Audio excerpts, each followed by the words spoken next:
সালটা 1928। জেল থেকে ছাড়া পেয়ে সুভাষচন্দ্র যোগ দিলেন ক্যালকাটা কংগ্রেসে। অখণ্ড ভারতবর্ষের বিভিন্ন স্থান পরিদর্শন করে দেখতে লাগলেন, তাদের পরিস্থিতিটা বুঝতে লাগলেন। ততদিনে সুভাষচন্দ্র বুঝে গেছেন যে সশস্ত্র বিপ্লব ছাড়া ভারতবর্ষের স্বাধীনতা সম্ভবপর নয়। আজাদ হিন্দ ফৌজের কথাও পরিকল্পনা করে ফেলেছেন। 1929-এ গেলেন শ্রীহট্টতে গঠন হল সোশ্যাল ওয়েলফেয়ার লীগ। বহু বৈপ্লবিক সংগঠন এই সোশ্যাল ওয়েলফেয়ার লীগ দিয়ে নানা কাজ করতে লাগলেন। এই সোশ্যাল ওয়েলফেয়ার লীগ পরে নিজেদের আত্মপ্রকাশ ঘটালেন শ্রীসংঘর নামে। কিন্তু শ্রীসংঘতেও সমস্যা দেখা দিল। অনিল রায় এবং হেমচন্দ্র ঘোষের মতনৈক্যের জন্য শ্রীসংঘ ভাগ হয়ে গেল দুটি গোষ্ঠীতে। একটি গোষ্ঠীর নাম হলো শ্রীসংঘ এবং অপরটির নাম হলো বেঙ্গল ভলেন্টিয়ার্স। শ্রীসংঘের মাথা হয়ে রইলেন অনিল রায় এবং বেঙ্গল ভলেন্টিয়ার্সের জেনারেল হিসেবে দায়িত্ব নিলেন সুভাষচন্দ্র বসু। এই বেঙ্গল ভলেন্টিয়ার্স 1929-এ কলকাতার রাস্তায় কুচকাওয়াজ করল, যেটা আজাদ হিন্দ ফৌজের সুপ্ত প্রকাশ বলা যেতে পারে। তখন জেনারেল সুভাষচন্দ্র বসু হয়তো নিজের পরিকল্পনার বাস্তবায়িত করার রূপটাই দেখতে পেয়েছিলেন বেঙ্গল ভলেন্টিয়ার্সের মধ্যে, যা পরে প্রকাশ পায় আজাদ হিন্দ ফৌজে। এই সময় 25শে এপ্রিল 1929-এ শ্রীহট্ট জেলা ছাত্র সম্মেলনের অধিবেশনে সভাপতিত্ব করেছিলেন সুভাষচন্দ্র বসু। তারই বিখ্যাত বক্তৃতা তোমরা মরণজয়ী এর কিছু অংশ আজ উপস্থাপনা করা হলো।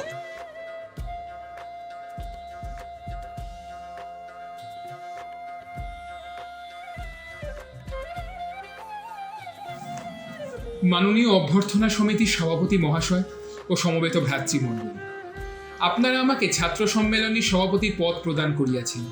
কেন করিয়াছেন, কোন গুণ আমার আছে যাহার বলে এই পদ দাবি করিতে পারি, তাহা আমি তো জানি না, জানেন আপনারা। আমার ছাত্র জীবন কীভাবে কাটিয়াছে তাহা হয়তো আপনাদের মধ্যে কেহ কেহ অবগত আছে। জানিয়াও যদি আপনারা আমাকে ছাত্র সম্মেলনের সভাপতি করিয়া থাকেন, তাহা হইলে আমি কি কথা বলিব তাহা আপনারা অনুমান করিতে পারেন। ছাত্রমণ্ডলী যদি আমাকে তাহাদের মধ্যে একজন বিবেচনা করিয়া সভাপতি করিয়া থাকেন, তাহা হইলে আমি তাহাদের নিকট বাস্তবিক কৃতজ্ঞ। আমি তাহাদের শ্রদ্ধা চাই না, কারণ শ্রদ্ধার যোগ্য আমি নই। আমি চাই তাহাদের ভালোবাসা, আমি চাই তাহাদের আপন হইতে। আমাকে আপন বোধ করিয়া তাহার সভাপতি করিয়া থাকিলে আমার এখানে আসা সার্থক হইয়াছে। আমি ছাত্রদের ভালোবাসি, এ কথা বললে অত্যুক্তি হইবে না যে তাহাদের মনোভাব, তাহাদের সুখ দুঃখ, তাহাদের আশা আকাঙ্ক্ষার কথা আমি বুঝি। ছাত্র জীবনে কি লাঞ্ছনা অত্যাচার সহিতে হয় তাহার অভিজ্ঞতা আমার আছে। এই লাঞ্ছিত ছাত্র সমাজের মর্মের ব্যথা আমি উপলব্ধি করিতে পারি। যে সমাজে ছাত্ররা শ্রদ্ধা ও সম্মান পায় না, যে সমাজে ছাত্ররা শিশুবৎ কেবল কৃপা ও উপদেশের পাত্র, সে সমাজে মানুষ সৃষ্টি করা সহজ নয়। আমরা মুখে বলি প্রাপ্তে তু ষোড়শো বর্ষে পুত্র মিত্রবাদাচরেত, কিন্তু ব্যবহারে বয়স্ক পুত্রকে শিশু জ্ঞান করিয়া থাকি, যদিও সে পুত্র সাবালক হইয়া BA MA পাশ করিয়াছে। 40 বৎসর প্রাপ্ত হইয়াও পুত্র খোকার ন্যায় ব্যবহার পায়, এইরূপ ঘটনা বিরল নয়। আর দুঃখের বিষয় এই, আমরা এইরূপ ব্যবহারে লজ্জাবোধ না করিয়া গৌরব অনুভব করিয়া থাকি। প্রৌঢ়া অবস্থা প্রাপ্ত হইয়াও যাহাদের নাবালিকত্ব ঘোচে না, তাহাদের ভাগ্য নিয়ন্ত্রণের জন্য সাইমন কমিশন এদেশে আসিলে কি বিস্মিত হইবার হেতু আছে? হিন্দু জাতি গর্ব করিয়া থাকে যে তাহারা মাতৃমূর্তির ভেতর দিয়া ভগবানের আরাধনা করিয়া থাকে এবং তাহার বালক গোপালের রূপের মধ্যে দিয়ে ভগবান পাহিয়াছে। কিন্তু আমি হিন্দু জাতিকে জিজ্ঞেস করি, একবার বুকে হাত দিয়ে বলুন, আমাদের সমাজ বর্তমান সময়ে ঘরে এবং বাহিরে মাতৃজাতির সম্মান রক্ষা করিতে পারিতেছে কিনা, এবং আমাদের সমাজে বালক ও যুবকেরা মনুষ্যোচিত ব্যবহার ও শিক্ষা পায় কিনা। মাতৃজাতির সম্মান যদি আমরা রক্ষা করিতে পারিতাম, তাহা হইলে বাংলার জেলায় জেলায় দিনের পর দিন নারী সমাজের উপর শত লাঞ্ছনা অত্যাচার ঘটিত না, এবং ঘটিলেও আমাদের পুরুষ সমাজ অম্লান বদনে ও নিশ্চিন্ত মনে তাহা সহ্য করিত না। আজ যদি বাংলাদেশের পুরুষ থাকিত, তাহা হইলে মাতৃজাতির অসম্মান দেখিয়া তাহারা ক্ষিপ্তপ্রায় হইত এবং বীর ও শ্রেষ্ঠ খড়গ বাহাদুর সিংহের মতো প্রাণের মায়া ত্যাগ করিয়া মাতৃজাতির সম্মান রক্ষার্থে কর্মসমুদ্রে ঝাঁপ দিত। হে ছাত্রবৃন্দ, তোমরা ইংরেজকে হয়তো গালাগালি করো, ইংরেজকে তোমরা হয়তো ঘৃণা করিয়া থাকো, কিন্তু আমি বলি, ইংরেজ যেই রূপ তাহার নারী জাতির সম্মান রক্ষা করিতে জানে, তাহা শিক্ষা করো ইংরেজের নিকট। তোমার দেশে তোমার মা ভগিনীর মর্যাদা রক্ষা হয় না, আর মুষ্টিমেয় ইংরেজ এই দেশে 33 কোটি বিদেশির মধ্যে ইংরেজি মহিলার সম্মান কি করিয়া রাখে? তাহার কারণ এই যে একজন ইংরেজ মহিলার উপর অত্যাচার হইলে সমস্ত ইংরেজ জাতি পাগল প্রায় হয় এবং অপমানের প্রতিশোধ লইবার জন্য বদ্ধপরিকর হয়। ভারতের উত্তর পশ্চিমাঞ্চলে মিস এলিস পাঠানো কৃতিত্ব অপহরণের ঘটনা হইতে আমাদের সবারই স্মরণ আছে।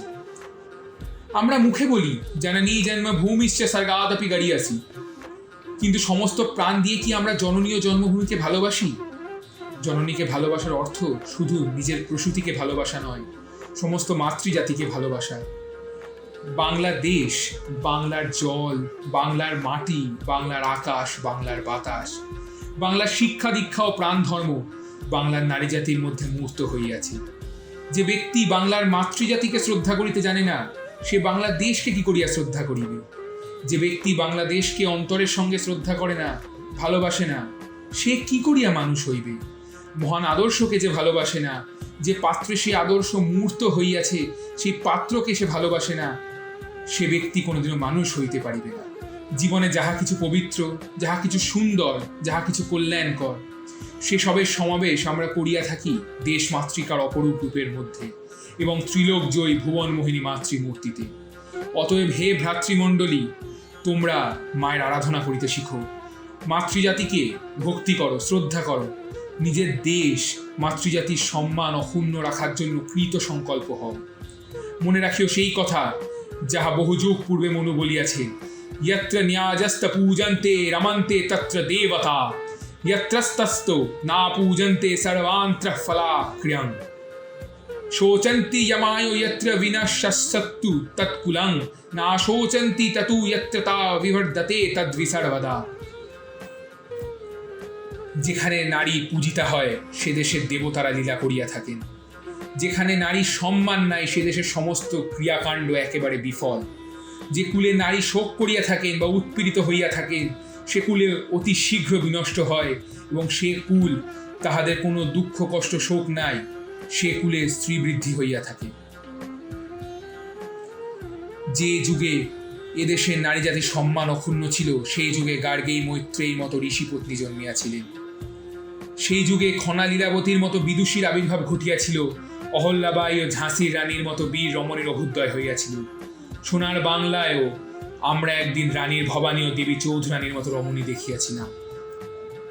আমার ছাত্র বন্ধুরা হয়তো আশ্চর্য হইতেছেন যে ছাত্র সম্মেলনীতে আমি এইসব কথার অবতারণা কেন করিতেছি, কিন্তু বড় ব্যথা পাইয়া এই কথা আজ আমি বলিতে বাধ্য হইয়াছি। নারী সমাজ যে পর্যন্ত বীর প্রসূ না হইতেছে, সে পর্যন্ত আমরা জাতি হিসেবে মনুষ্যত্ব লাভ করিতে পারিব না। কিন্তু যে পর্যন্ত আমরা ঘরে ও বাহিরে মাতৃজাতিকে সম্মান ও গৌরবের আসনে না বসাইতেছি, সে পর্যন্ত এদেশের নারী জাতি বীর প্রসবিনী হইতে পারেন না। আমাদের মাতৃজাতিকে আমরা শক্তিরূপিণী করিতে চাই যদি, তাহা হইলে বাল্যবিবাহ প্রথা উচ্ছেদ করিতে হইবে। স্ত্রী জাতিকে আজীবন ব্রহ্মচর্য পালনের প্রথা দূর করিতে হইবে। বালিকা ও তরুণীদের ব্যায়াম ও শিক্ষা এবং লাঠি ও ছোড়া খেলার শিক্ষার আয়োজন করিতে হইবে।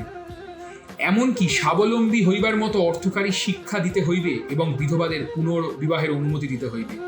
যদি এ সমস্ত নীতিকার্যে পরিণত করিতে হয়, তাহা হইলে সে ভার যুবকদেরই গ্রহণ করিতে হবে। কারণ বহু যুগ সঞ্চিত কুসংস্কার বশত যাহারা ধর্ম ও লোকাচারকে অভিন্ন জ্ঞান করেন, সেই সব প্রাচীন পন্থীরা হয়তো এ কাজে বিশেষ বাধা প্রদান করিবে। অনেক ক্ষেত্রে দেখিতে পাওয়া যায় যে রাষ্ট্রীয় বিপ্লবের সময় লড়াই করিতে হয় শত্রুর সঙ্গে, বিদেশিদের সঙ্গে, বাহিরের সঙ্গে, এবং সেই কার্যে পাওয়া যায় জাতীয় মত নির্বিশেষে সমগ্র দেশবাসীর সহানুভূতি। মধ্যে মধ্যে কারা যন্ত্রণা ও অন্যান্য অত্যাচার সহিতে হয় বটে, কিন্তু সমগ্র দেশবাসীর ভালোবাসা ও সহানুভূতিতে লাঞ্ছিত সেবক সঞ্জীবিত অনুপ্রাণিত হয়ে ওঠে। সামাজিক বিপ্লবের চেষ্টা যাহারা করে তাহাদের বিপদ অন্য প্রকার। তাহাদের লড়াই করিতে হয় দেশের সঙ্গে, বন্ধু বান্ধবের সঙ্গে, আত্মীয় স্বজনের সঙ্গে। নিজের ঘরে তাহাদেরকে দিবারাত্র লাঞ্ছনা ও গঞ্জনা সহিতে হয়, এবং অখণ্ড সমাজের সহানুভূতি তাহারা কোনোদিনও পায় না। আত্মীয় স্বজনের সহিত, গুরুজনের সহিত বিবেকের প্রাণোদিত হইয়া বিরোধ করিতে হয় অনেক সময় মানুষের অবস্থা কুরুক্ষেত্র প্রাঙ্গণে অর্জুনের মতো হইয়া দাঁড়ায়। সুতরাং এইরূপ সংগ্রামের অপূর্ব শক্তি, সাহস ও তেজ চাই।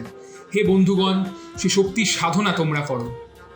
আমি গোড়ায় বলিয়াছি যে আমাদের দেশে এখনো যুবক সমাজ ও ছাত্র সমাজ তাহার যোগ্য আসন পায় নাই।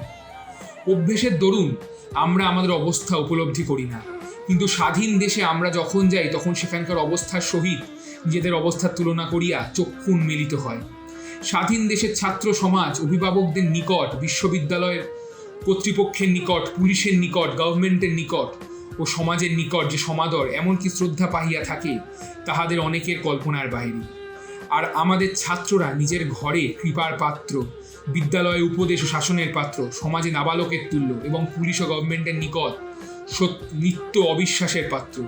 এই অবিশ্বাস, অশ্রদ্ধা ও শাসনের ভিতর মনুষ্যত্বের উদ্বোধন কি করিয়া সম্ভব? স্বাধীন দেশের ছাত্র সমাজ যে সমাদর ও শ্রদ্ধা পায়, তাহার ফলে তাহাদের দায়িত্ববোধ ফুটিয়া ওঠে, কর্তব্য বুদ্ধি জাগরিত হয়, এবং তাহাদের অহির্ণিত দেবত্বের স্ফুরণ হয়।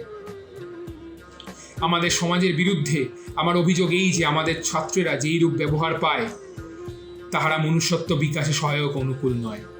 তবে আশার কথা এই যে এখনকার ছাত্ররা নিশ্চেষ্ট নয়। সমাজের অপেক্ষায় বসিয়া না থাকিয়া তাহারা নিজেদের উদ্ধার সাধনে ব্রতী হইয়াছে। তাই আজ সমগ্র বঙ্গদেশব্যাপী ছাত্র আন্দোলন আমরা দেখিতে পাইতেছি। ছাত্র সমাজ নিজেদের উদ্ধার সাধন করিয়া নতুন সমাজ সৃষ্টি করিতে বদ্ধপরিকর হইয়াছে। আমি আশা করি ও বিশ্বাস করি যে যে সমাদর ও শ্রদ্ধা স্বাধীন দেশের ছাত্র সমাজ সমস্ত দেশের নিকট পাইয়া থাকে, সে সমাদর ও শ্রদ্ধা এই দেশের ছাত্র সমাজ ক্রমশ অর্জন করিবে যে শক্তি, সাধনা ও যোগ্যতার বলে। শ্রীযুক্ত খড়গ বাহাদুর সিংহের মতো ছাত্ররা আজ সমস্ত দেশের সকল শ্রেণীর নিকট ভক্তি অর্জন করিয়াছে নিজের সাহস, ত্যাগ ও শক্তির বলে। ঠিক এমনভাবেই বাংলার ছাত্র সমাজ ক্রমশ আত্মপ্রতিষ্ঠা লাভ করিবে। মানুষের উন্নতি পথে সর্বাপেক্ষা বড় অন্তরায় ভ্রান্ত আদর্শ। মানুষ যখন কোনো সৎ বা অসৎ কাজ করে, তখন সে কোনো নীতির দোহাই দিয়ে আত্মপ্রসাদ লাভ করিতে চায়। বর্তমান ছাত্র সমাজ কতকগুলি ভ্রান্ত আদর্শ গ্রহণ করিয়া তাহারই সাহায্যে অন্যায় আচরণ করে এবং অন্যায় আচরণের প্রশ্রয় দেয়। উদাহরণস্বরূপ আমি একটি কথার উল্লেখ করিতে পারি, যাহা আমরা প্রায় শুনিয়া থাকি: ছাত্রানাং অধ্যয়নাং তপো, অধ্যয়নই ছাত্র জীবনের তপস্যা। এই বচনের দোহাই দিয়ে ছাত্রদিগকে দেশ সেবার কার্য করিতে নিরস্ত রাখিবার চেষ্টা অনেকেই করিয়া থাকে। অধ্যয়ন কোনোদিনই তপস্যা হইতে পারে না। অধ্যয়ন কতকগুলি গ্রন্থ পাঠ ও কতগুলি পরীক্ষা পাস। ইহার দ্বারা মানুষ স্বর্ণপদক লাভ করিতে পারে, হয়তো বড় চাকুরি পাইতে পারে, কিন্তু মনুষ্যত্ব অর্জন করিতে পারে না। পুস্তক পাঠ করিয়া আমরা উচ্চ ভাব বা আদর্শ শিক্ষা করিতে পারি, একথা সত্য, কিন্তু সেসব ভাব যে পর্যন্ত আমরা উপলব্ধি ও হৃদয়ঙ্গম করিয়া কার্যে পরিণত না করিতেছি, সে পর্যন্ত আমাদের চরিত্র গঠন হইতে পারে না। তপস্যার উদ্দেশ্য সত্যকে উপলব্ধি করা, শ্রবণ, মনন, নিত্য সাধন প্রভৃতি উপায় তদ্ভাবিত হইয়া সত্যের সহিত মিশিয়া যায়। যে অবস্থায় মানুষ যখন পৌঁছায়, তখন তাহার জীবনের রূপান্তর হয়। সেই জীবনের প্রকৃত অর্থ ও উদ্দেশ্য বুঝিতে পারে এবং অন্তর্লুব্ধ নতুন শক্তি ও আলোকের দ্বারা যে নতুন পথে নূতনভাবে তাহার জীবন নিয়ন্ত্রিত করে। এইরূপ সাধনায় সিদ্ধি লাভ করিতে হইলে অল্প বয়স হইতেই কাজ আরম্ভ করা আবশ্যক। যখন মানুষ অদম্য শক্তি ও উৎসাহ আছে, অপরান্ত কল্পনা শক্তি ও ত্যাগ স্পৃহা আছে, নিঃস্বার্থভাবে মানুষ যখন ভালোবাসিতে পারে, তখনই সে আদর্শের চরণে আত্মবলিদান করিতে পারে। অগ্রপশ্চাৎ বিবেচনা না করিয়া ভাবের তরঙ্গে জীবন্তরী ভাসাইয়া দিতে পারে। সুতরাং কৈশোর ও যৌবনেই সাধনার প্রকৃষ্ট সময়। টাটকা রাঙা ফুলই দেবীর আরাধনা হইয়া থাকে। পুরনো বাসি ফুলের দ্বারা সে পূজা সমাধা হইতে পারে না। তাই বলি, হে আমার তরুণ ভাই সব, তোমাদের হৃদয় যখন পবিত্র, শক্তি যখন অপুরান্ত, উৎসাহ যখন অদম্য এবং ভবিষ্যৎ জীবন যখন আশার রক্তিম যা রাগে রঞ্জিত, এই শুভ সময় জীবনের সর্বশ্রেষ্ঠ আদর্শের চরণে আত্ম উৎসর্গ করো।